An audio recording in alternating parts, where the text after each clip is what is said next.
If you've encountered security checks on your Robinhood account and need to restore full access, follow these steps to navigate the process effectively. Step 1. Log into your account. Start by logging into your Robinhood account using your credentials. Ensure you are using the correct email and password associated with your account. Step 2. Review security notifications.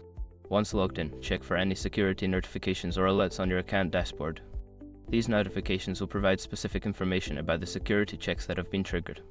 Step 3. Complete identity verification.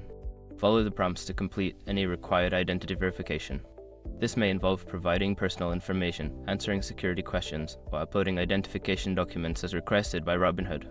Step 4. Update security settings. After verifying your identity, navigate to your account settings to review and update your security settings. Consider enabling two-factor authentication for added protection. Step 5. Contact customer support if needed. If you are still experiencing issues accessing your account, reach out to Robinhood's customer support for assistance. Provide them with any relevant information and follow the instructions to resolve the issue. By following these steps, you should be able to restore full access to your Robinhood account after completing the necessary security checks. If you encounter any difficulties, don't hesitate to seek help from customer support.